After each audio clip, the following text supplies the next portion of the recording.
가을이 찾아오기 시작하던 2020년 9월 26일 어느 새벽 부산의 한 아파트 단지. 불 켜진 방 안에선 한 남자가 쓸쓸히 무언가를 적고 있었습니다. 글을 다 쓴 남자는 집 밖으로 나온 뒤 담배 연기와 함께 뱉어낸 쓰디쓴 한숨을 마지막으로 모든 것을 뒤로하고 세상을 떠났습니다.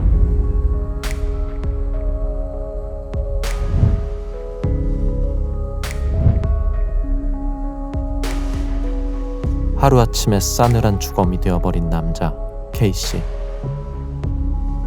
K씨는 가족들에게 마지막으로 이런 말을 남겼습니다. 짐덩어리만 된 것 같아서 이제는 조금 편해지고 싶어요. 제 자신이 너무 싫어서 너무 지치고 힘드네요. 용서해주세요. 마지막까지 힘들어했던 신경은 담겨있지만 그를 힘들게 한 게 구체적으로 무엇이었는지 유서만 봐서는 알기 힘들었습니다.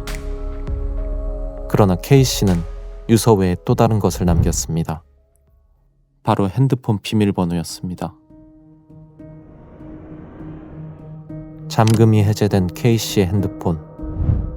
그 안에는 K씨가 회사 사람들에게 남긴 마지막 메시지가 있었고 그간 회사에서 느껴온 모멸감이 그대로 담겨 있었습니다.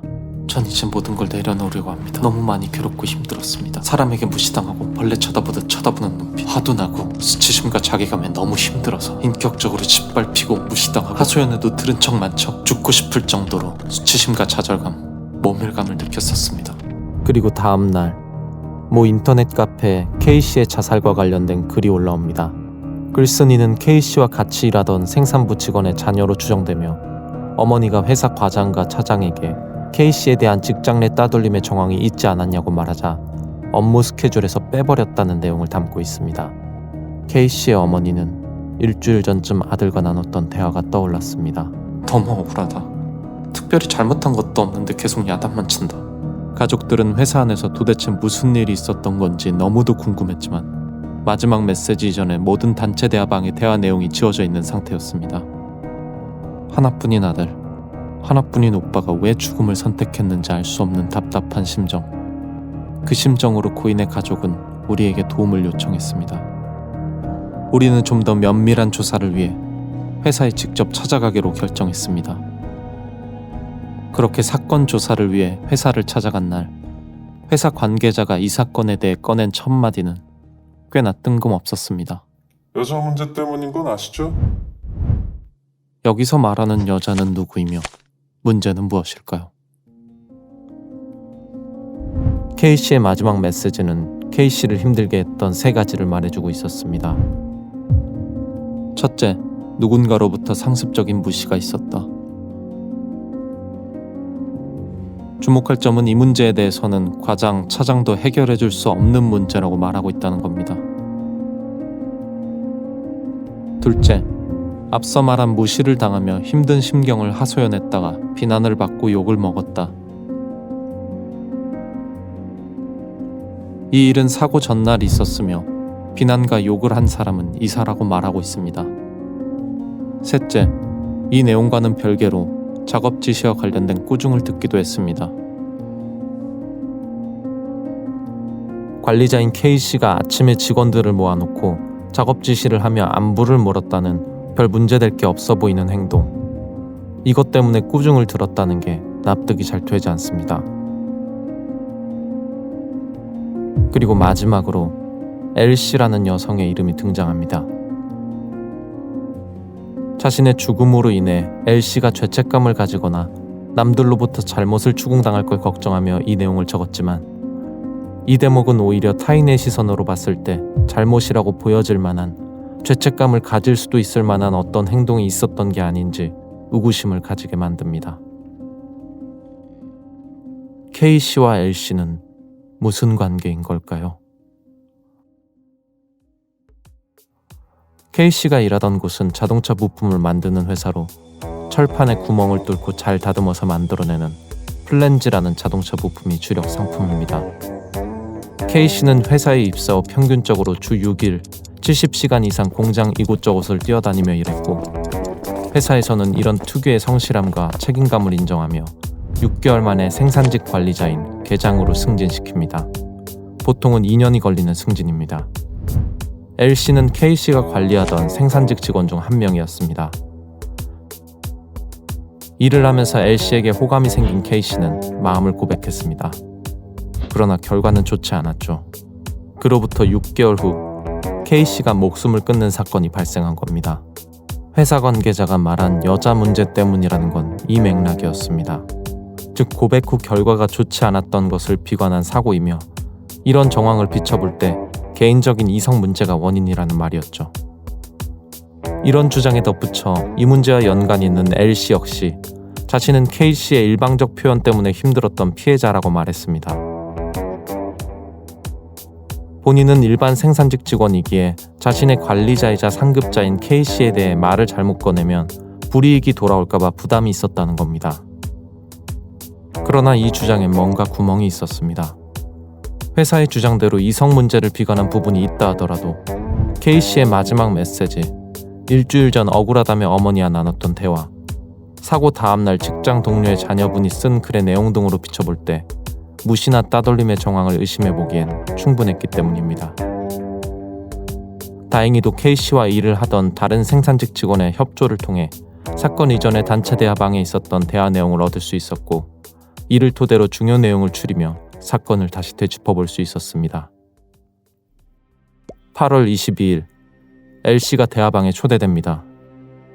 그로부터 약 2주 뒤인 9월 7일 K씨는 아침 조회 때 사람들을 모아놓은 것에 대해 과장으로부터 네가 뭔데 사람을 모아서 아침 조회를 하느냐라고 질책을 받습니다. 회사 관계자 인터뷰에 따르면 K씨가 아침 조회하는 방식에 대해 생산직 직원의 불만이 있었기에 과장이 이런 발언을 한 것이라고 하는데 그 직원이 누구였는지는 말하지 않았습니다. 9월 19일 L씨가 K씨에게 작업 지시를 요청한 뒤 갑자기 대화방을 나가버립니다. 이틀 후인 9월 21일 평소와 다를 바 없어 보이던 와중 다른 작업자가 작업 지시 요청을 합니다. 이에 K씨는 직접 말하라고 합니다.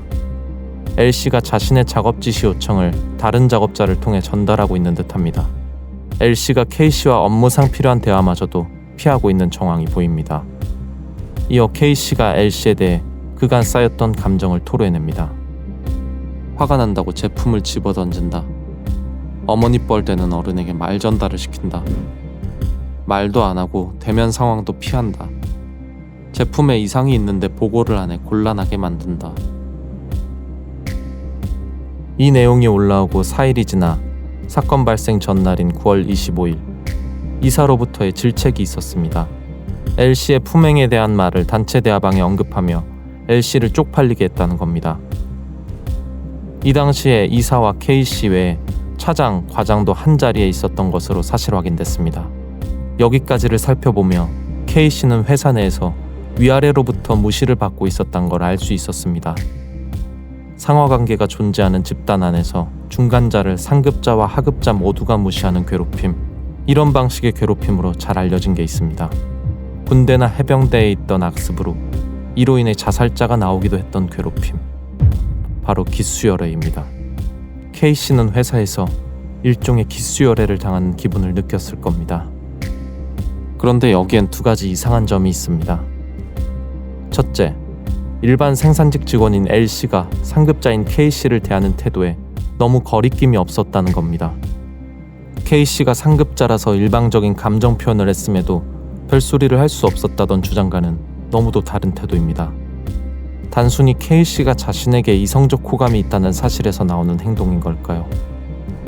K씨뿐만 아니라 어머니 뻘되는 다른 직원에게 말 전달을 시키는 것을 보면 꼭 그것 때문만은 아닌 것 같습니다. 둘째로, L씨의 이런 태도 때문에 하소연한 것에 대해서 이사는 K씨의 행동만을 문제 삼았다는 겁니다.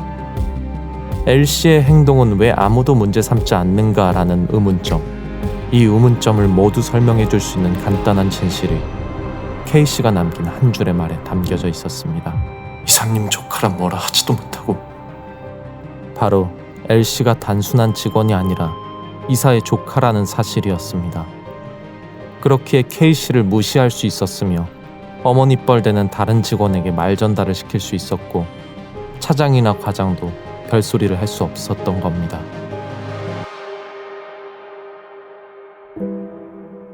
내가 관리해야 하는 직원이 이사의 가족이라는 배경을 토대로 나를 무시하고 자신의 상급자들은 문제를 알고도 방관하거나 이 분위기의 동조에 똑같이 무시하고 트집을 잡고 이런 무시에 대해 토로하자 이사로부터 비난과 욕이 돌아오고 회사 내의 권력적 위계에 기반한 무시와 괴롭힘이 만연했던 그곳에서의 하루하루가 반복되었을 K씨.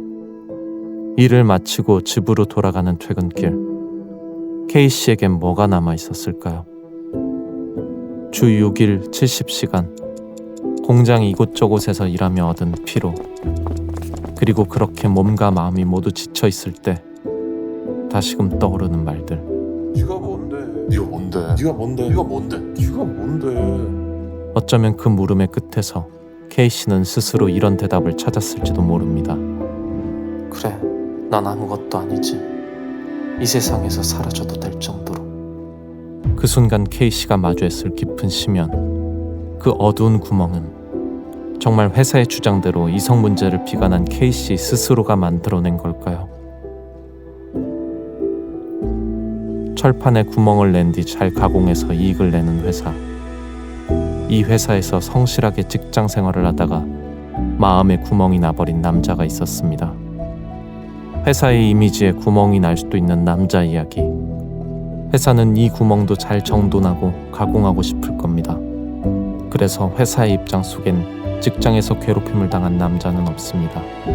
이성 문제를 비관해 스스로 비극을 선택한 남자의 이야기만 있을 뿐입니다. 주 6일 70시간을 넘게 공장 이곳저곳을 걸어다니며 2, 3일에 한 번씩은 구멍이 났다는 남자의 양말. 그런 남자에게 어머니가 해줄 수 있었던 건 양말에 구멍을 꿰매주는 것이었습니다. 그러나 2, 3일보다 더 잦은 간격으로 구멍이 났을 남자의 마음. 그로 인해 뻥 뚫려버린 하나뿐인 가족의 자리는 어떻게 해야 메울 수 있는 걸까요?